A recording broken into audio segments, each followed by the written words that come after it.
utilisateurs de ces produits, le citoyen, il est aussi confronté à la présence de ces pesticides dans son environnement. Est-ce qu'aujourd'hui, le danger est là? Le danger, oui. Le risque, on ne sait pas trop. Le danger, quand on fait le panier de la ménagère française moyenne, 95% de notre apport en pesticides vient de l'alimentation. Et les 5% qui restent viennent, selon les régions, de l'eau et de l'air. Donc quand on est au pire à flirter avec le maximum admissible dans l'eau, ça ne représente au pire que 5% de l'apport. Donc dans notre comportement, il faut qu'on ait ça en tête si on veut réduire son exposition aux pesticides. Encore une fois, au niveau du risque, on ne sait pas. Alors, comment le réduire? J'allais dire trois façons. La première, alors j'ai rien du tout non plus contre le bio, mais un certain nombre d'études ont montré que malheureusement, et le type est de parfaite bonne foi, mais compte tenu de l'environnement dans lequel il est amené à cultiver et ainsi de suite, il n'est pas totalement exempt de pesticides ou autres molécules. C'est pas de sa faute, il n'en a pas utilisé, mais essayons de limiter encore une fois les apports. Je m'excuse, je vais faire appel à une affaire personnelle, mais il y a 30 ans, j'ai acheté une maison à la campagne et j'ai vécu à la campagne, un petit village dont j'ai été maire pendant 20 ans, qui s'appelle Tessouveau-des-Monts, au pied de la colline de Sion. Et celui auquel j'ai racheté la maison était parti, c'est un agriculteur, et il a été faire de l'arboriculture intensive à Cavaillon, et ainsi de suite. Il est revenu au bout de la première année en me disant, alors chez nous on fait de la mirabelle, quasiment pas de traitement, il est revenu effondré en me disant, mais quand on cueille les abricots, ils sont noirs. On fait 30 traitements à l'époque. 30 traitements en arboriculture, sur des pommes, des choses comme ça. Donc, premier conseil, essayez de choisir. Deuxièmement, si vous ne pouvez pas choisir, personnellement, je ne mange jamais une pomme sans avoir enlevé la peau, et ainsi de suite, parce que c'est là où malheureusement sont concentrés ce genre de molécules.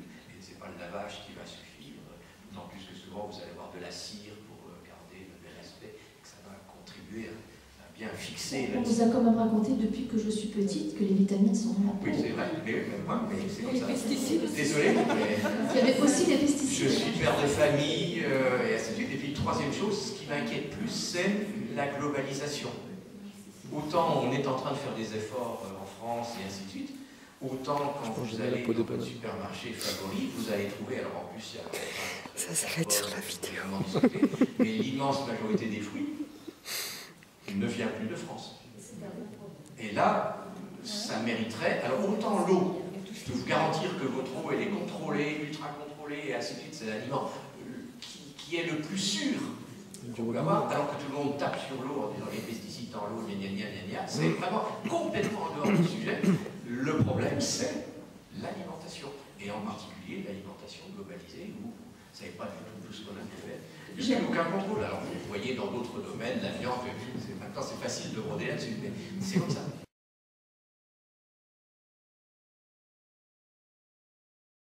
Ce but-là qui m'a motivé, m'a amené ce combat en maladie professionnelle. Parce que dans mon village, je connaissais plein d'agriculteurs qui ont été malades, des leucémies, des cancers du côlon, de ceci, de cela.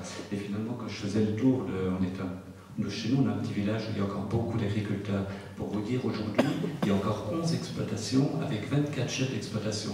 C'est quelque chose, on a l'impression d'être un petit peu un village d'irréductibles gaulois, vous voyez.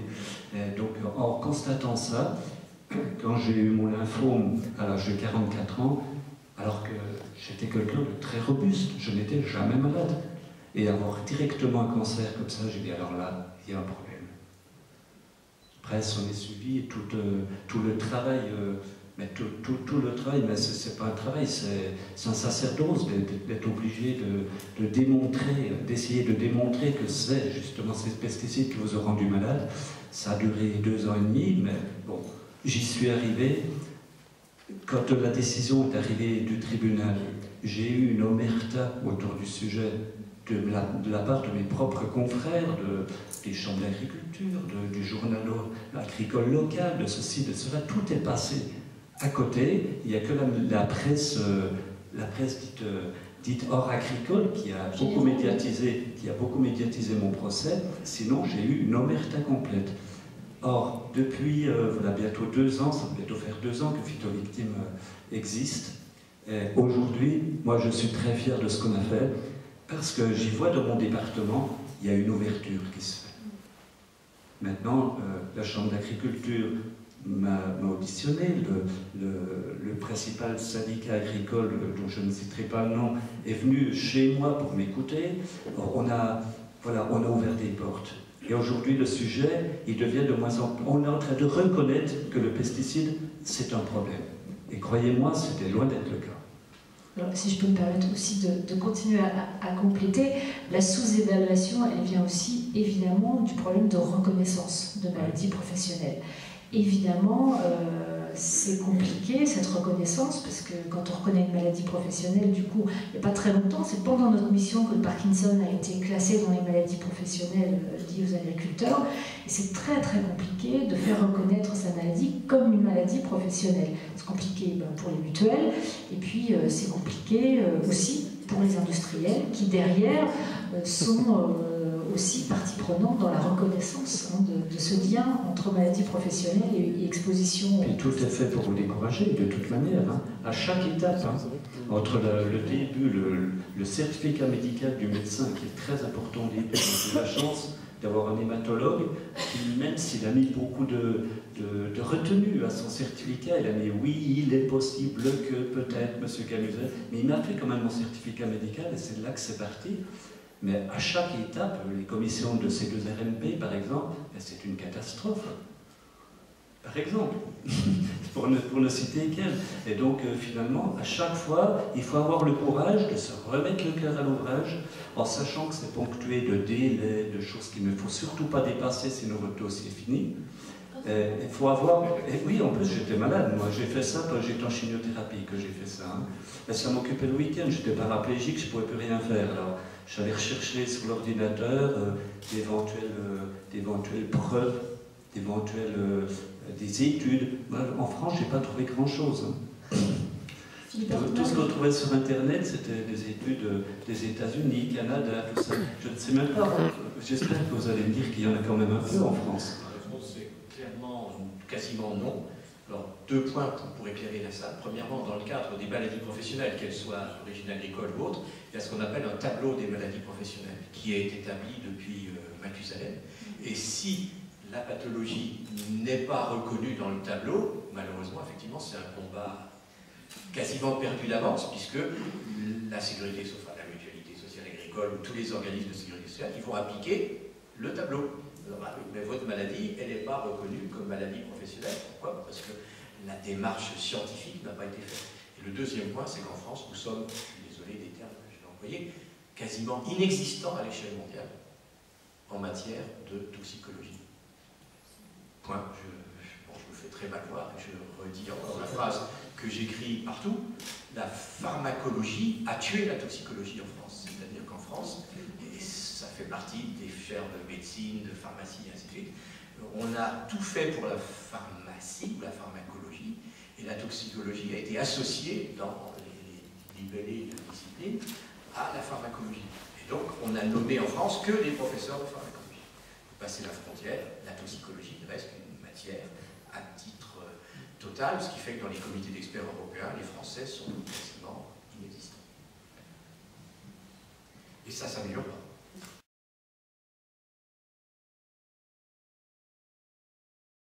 Un peu, on va dire, méfiant, ou se dire, tiens, à qui est-ce que ça pouvait profiter? Est-ce qu'il n'y a pas aussi derrière... C'est des divisions administratives. La France est un... C'était arbitrage, il n'y a pas forcément réfléchi... J'ai choisi, il y a 35 ans maintenant, d'exercer, après mes études médicales, dans une discipline qui s'appelait à l'époque l'hygiène, qui est dans les faits, ça s'appelle les relations entre l'homme et son environnement, donc ce qu'on appelle maintenant santé-environnement, sous les colibets de tous mes collègues, vous imaginez. Et j'ai passé 30 ans de ma vie où je fais santé-environnement. Donc pour avoir une action de recherche, de financement, soit on se tourne vers l'aspect santé, et donc l'INSERM et ainsi de suite, qui nous dit bon, l'environnement, on n'a rien à voler. Là, c'est le CNRS. Et donc le CNRS doit poser de la santé. Et donc nous avons passé 30 ans à faire la balle de ping-pong entre les organismes. Et donc les rares appels d'offres environnement-santé, il y en a eu 1 ou 2 en 30 ans. Il y en a quelques-uns depuis avec l'ANSES qui est chargé de coordonner ces choses, mais malheureusement, depuis 2 ans, faute de crédit, tout est arrêté. Vous voulez réagir, François Lévesque? Oui, parce que ces problématiques de santé environnementale, elles sont effectivement des problématiques émergentes. En France, on n'est pas sur le devant de la scène, malheureusement on devrait l'être, et je félicite de votre intérêt ancien dans cette approche. Alors depuis quand même, il y a quelques années, on a vu à la fois dans la conférence environnementale et dans le Grenelle de l'environnement, des tables rondes consacrées à cette approche environnement-santé. Le fait qu'on consacre une approche, ça veut dire que quelque part on reconnaît qu'il y a une existence légitime à étudier le lien entre notre environnement et la santé publique. Mais malheureusement, ce qui ne suit pas, ce sont les crédits de recherche. De la même façon qu'à l'ANSES, vous avez des chercheurs avec lesquels moi je peux discuter régulièrement, qui s'intéressent par exemple aux effets cocktails des produits chimiques entre eux, parce qu'ils savent très bien qu'étudier une molécule isolément, c'est pas suffisant, il faut étudier les interactions. Les premières études sont menées, bon, des études préliminaires, mais on voit très bien qu'on manque de carburant pour faire tourner le moteur à plein régime, au régime auquel il faut qu'il tourne réellement pour aboutir à des résultats et des publications, alors que pendant le même temps, les États-Unis ont un institut des sciences de la santé environnementale, une revue scientifique dédiée qui publie à peu près 90% des publications mondiales et de meilleure qualité. Donc voilà, on n'a pas encore saisi pleinement le problème au bon niveau. Alors d'où l'intérêt de ce rapport également parlementaire, parce qu'on ne parle que de santé et d'environnement dans ce rapport. L'environnement, c'est aussi l'environnement au travail. On n'oppose pas l'environnement naturel, l'environnement alimentaire, l'environnement aérien et l'environnement au travail, c'est des conséquences en termes de santé publique. C'est je permets juste une des conclusions du rapport, là, c'est la 4e. Les pratiques industrielles, agricoles et commerciales relatives aux pesticides n'intègrent pas suffisamment la préoccupation de l'innocuité pour la santé. Ça, c'est aussi un constat qui est clair et net. Mais oui, parce que c'était le modèle agricole. Pendant 50 ans, il a fallu, après la guerre, nourrir tout le monde, donc il fallait produire. Il faut toujours produire, hein. On sera de plus en plus nombreux, même si on mange un peu moins demain qu'aujourd'hui, ou mieux, je ne sais pas comment on doit dire, il y aura de plus en plus de monde, donc il faudra nourrir le monde. Donc on était dans ce modèle de production, et les molécules, elles étaient aussi souvent, les matières actives, testées pour leur efficacité. On testait leur efficacité avant de tester leur innocuité. Je voudrais juste revenir sur cette histoire, pardonnez-moi de revenir un petit peu en arrière, de toxicologue, de toxicologie. C'est un drame. C'est un drame. Je le dis, on ne l'a peut-être pas encore assez mis en avant dans le rapport. La défection des jeunes sur les métiers scientifiques, d'une façon générale, c'est la toxicologie, mais c'est aussi l'agronomie, c'est aussi l'entomologie, c'est aussi toutes ces matières-là où il y a une demande extraordinaire, où il n'y a plus de jeunes qui se mettent dans ces filières-là, est vraiment dramatique pour notre pays. Parce que qu'est-ce qu'il y a derrière? Monsieur siège dans les différents organes de comités d'experts au niveau français et au niveau européen.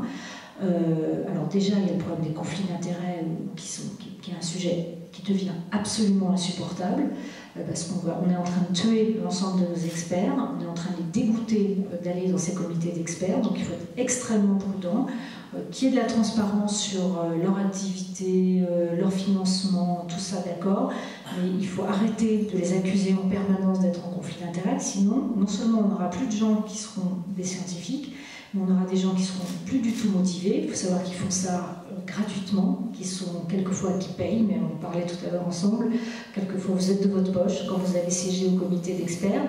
Et si demain, en Europe, on n'a plus d'experts français scientifiques, on se fera dicter la présence ou pas de molécules, dans les pesticides, mais aussi sur d'autres sujets, par les autres pays européens ou les autres pays mondiaux. Donc c'est vraiment un enjeu extrêmement important que de redonner goût aux métiers scientifiques au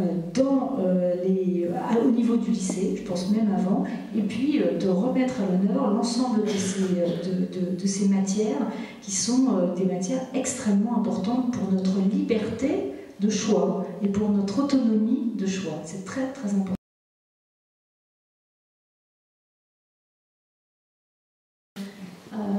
L'occasion de lui faire signe à l'ANSES pour lui demander d'être un peu plus transparent, de communiquer davantage. Ça fait partie aussi de vos combats, ça? On fait plusieurs choses. Il m'arrive de répondre à des invitations, participer à des réunions, d'être auditionné. Et parfois, quand on juge qu'il y a des textes qui ne sont pas appliqués, on demande l'application de la loi. Quand on demande l'application de la loi, il faut pouvoir s'ouvrir une voie de recours. Pour s'ouvrir une voie de recours, il faut envoyer une lettre qui fait date, et c'est souvent un courrier d'avocat.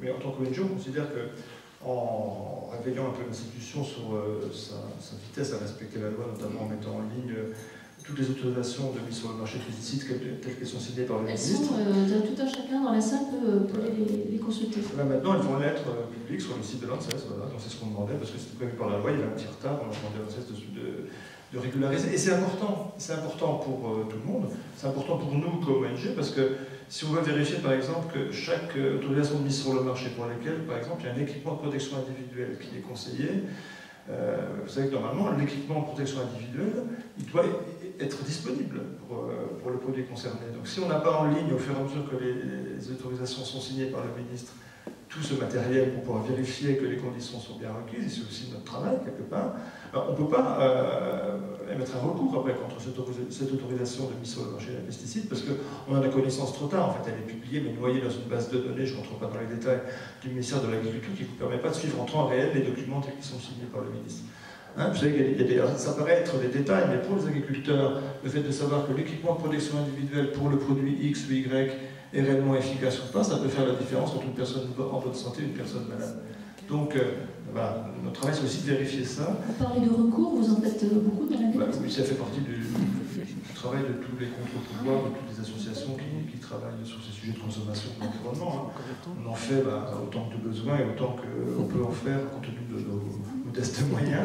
Mais là où ça peut paraître important, comme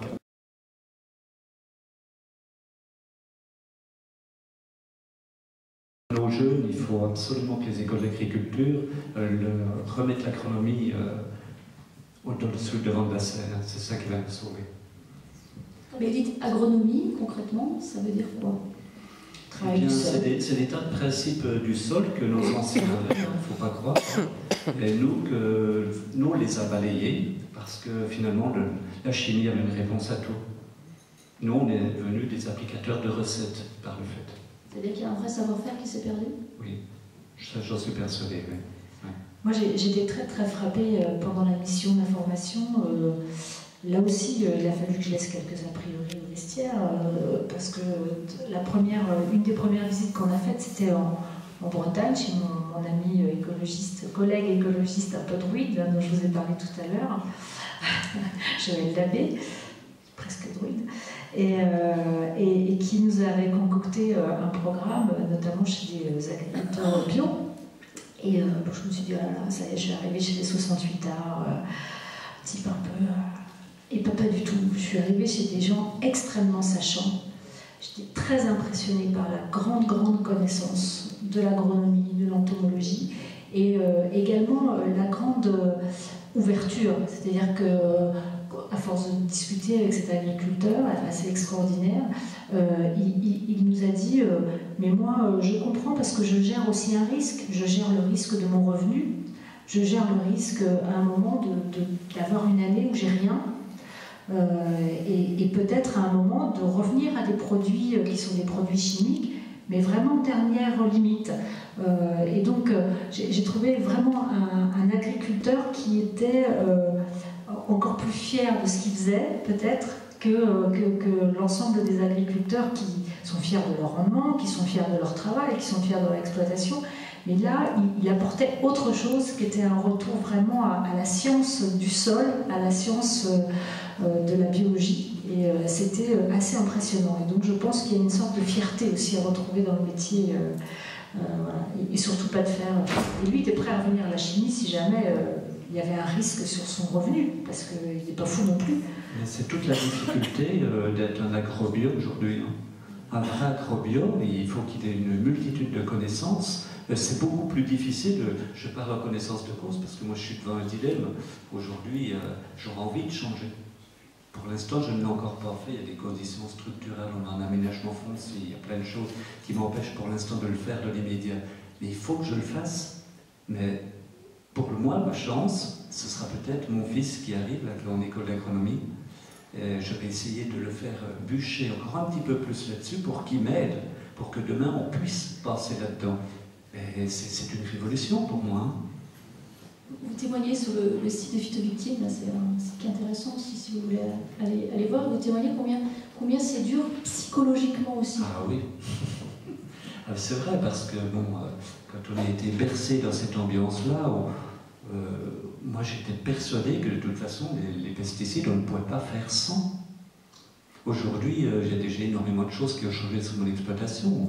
Je ne suis plus qu'à un fongicide en année à pression comme l'an dernier et ça a très bien passé. Bien évidemment j'ai des collègues qui ont peut-être fait 4, 5, 6 cadeaux de moyenne de plus que moi, mais tout compte. Quand ils ont coté leur travail, quand ils ont coté le coût des pesticides et tout ça, finalement, leur revenu n'est pas supérieur au mien. C'est ça qu'il faut tout remettre à plat. Mais je voudrais quand même dire que le monde agricole progresse très vite.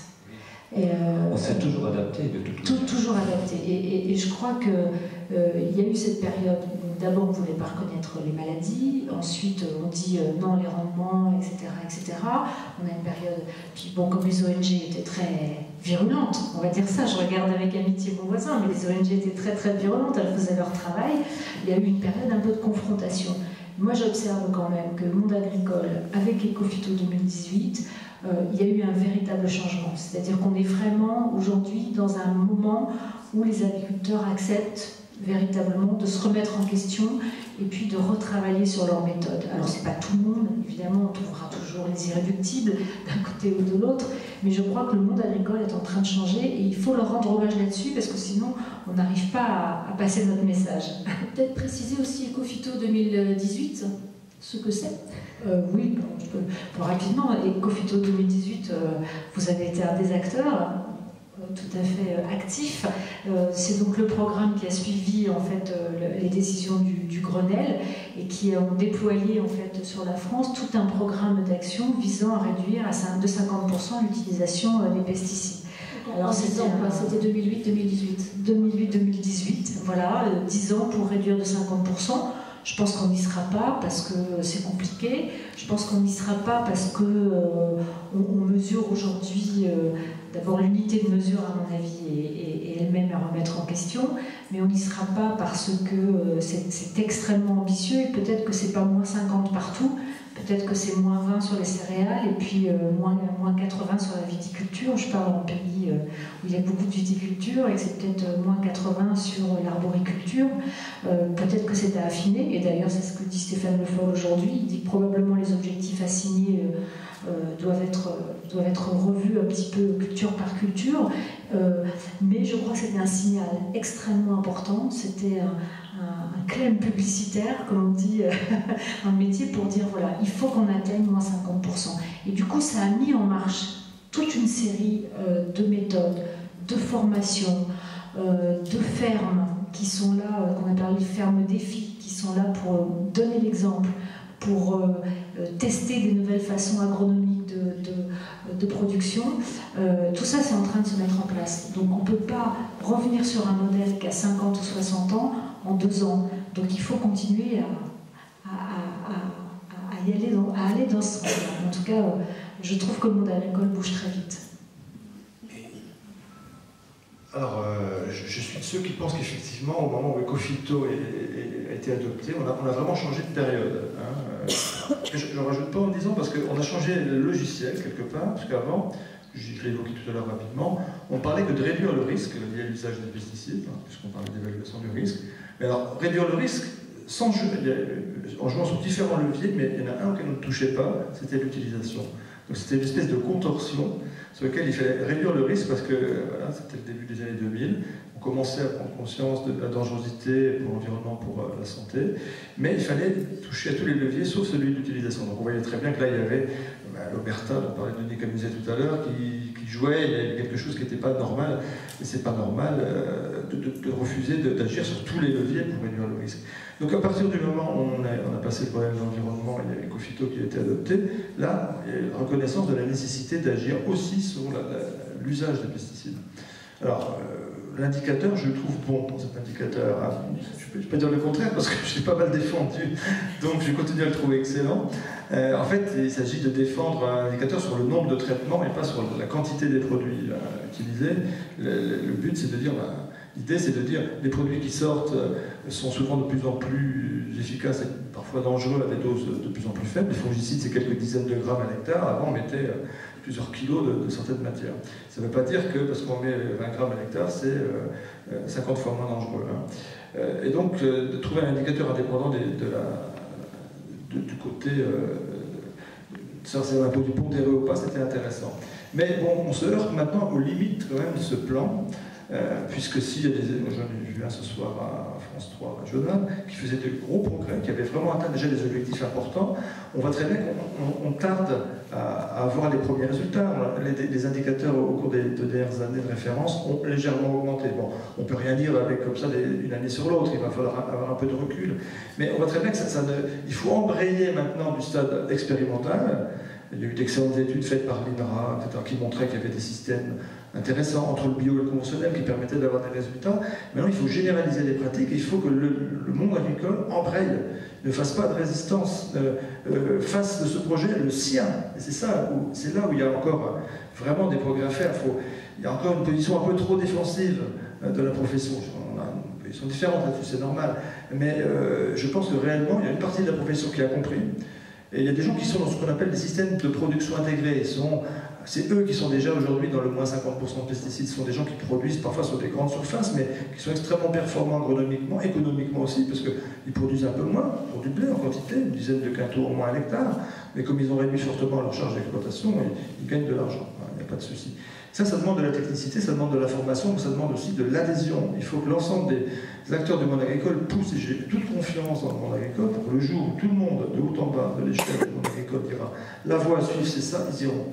Mais il y a encore des dissonances. Voilà, et c'est sur ces dissonances qu'il faut travailler, il faut arriver à trouver une espèce de consensus, comme vous avez su le faire entre le Sénat et le Parlement, pour que, quelles que soient les options des uns et des autres, il faille vraiment y aller, parce que là, on joue sur la santé des gens, on joue sur l'environnement, on joue sur la durabilité des systèmes aussi, parfois, il y a des questions de fertilité des sols, etc.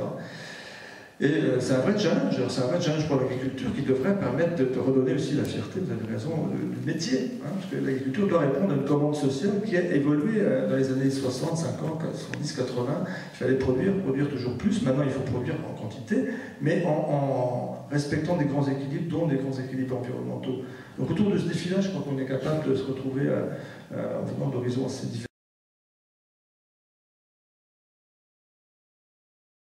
Que ce soit dit, mais bon, c'est dit par de plus en plus de personnes. Je veux dire, on a vu il y a pourtant l'ANSES, qui est l'agence sanitaire des aliments, dire qu'effectivement il fallait faire des tests sur la toxicité chronique des produits tels qu'ils sont vendus, les produits formulés, on appelle des spécificités commerciales. Parce que ces tests ne sont pas faits, c'est des tests sur rats sur 2 ans. On a vu le directeur de l'ANSES dans un rapport. L'ANSES, c'est l'Agence nationale de sécurité sanitaire des aliments et au travail. Travail, santé. Sécurité sanitaire. Voilà.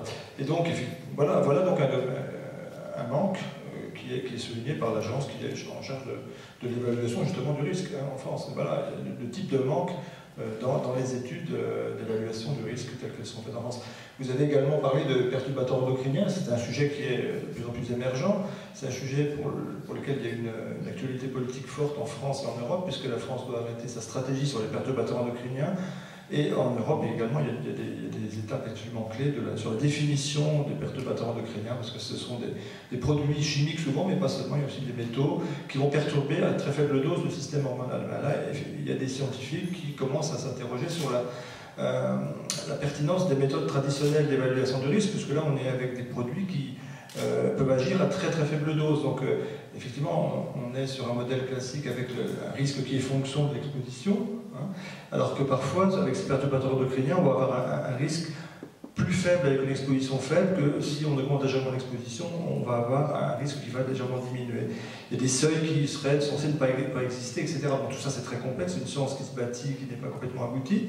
On voit très bien qu'il y a encore de nombreux progrès à faire pour évaluer complètement les pesticides. Le dernier gros manque sur l'évaluation des pesticides, c'est la question de savoir si quand on évalue un pesticide, on évalue uniquement la matière active qui est dedans, ou si on évalue aussi tous les produits, les coformulants, les surfactants, les diluants qu'on y met. Et là aussi, il y a un léger manque pour évaluer tout ça au même niveau de sécurité. Vous avez évoqué, à travers vos réponses, les autres constats qui ont été dressés par cette commission du Sénat, notamment celle de la protection des utilisateurs. Alors, me tourne vers vous, Denis Camuset, parce que je pense que ça va vous concerner. Effectivement, un des constats, c'est les protections contre les pesticides ne sont pas toujours à la hauteur des dangers et des risques. Quand vous lisez ça, ça vous fait forcément réagir? Ça me fait forcément réagir, oui, parce que j'ai la chance d'être encore la preuve vivante que les pesticides peuvent faire du mal, effectivement. Après savoir les protections aujourd'hui, mais c'est encore un sujet complètement tabou parce qu'elles sont très mal appropriées, hein, elles sont des fois même pas efficaces du tout. Hein. Et donc aujourd'hui, un agriculteur qui devrait normalement se promener dans la plaine avec une tenue complètement de camouflage, il ne peut pas travailler comme ça, c'est pas possible. Donc moi je serais plutôt partant pour que nos chercheurs aujourd'hui fassent des produits plus propres. Ce serait déjà un grand progrès déjà. Alors, vous dites qu'il ne peut pas se promener en tenue cosmonaute, mais alors pourquoi? C'est parce que c'est pas pratique, parce que ça donne une mauvaise image? Alors, il y a les deux. C'est déjà un effet pas pratique du tout. En plus, quand on sait que ce n'est pas des plus efficaces, ça ne nous encourage pas à les mettre, déjà d'une. Et puis, je ne sais pas si vous imaginez le jour où vous verrez tous les agriculteurs en train de traiter avec des tenues comme ça, l'impact pour le consommateur. Je me mets à sa place. Il va se dire, attendez, si les agriculteurs ils se protègent comme ça, qu'est-ce que ça doit être mauvais ce qu'ils font là? Alors que ce n'est pas forcément le cas. Tous les produits ne sont pas forcément mauvais. Bon, on sait très bien qu'il y en a une partie qui aujourd'hui, faudrait qu'il soit très très vite enlevé, quoi. Mais il y a eu déjà un très très grand large de fait là. Sophie Primas, vous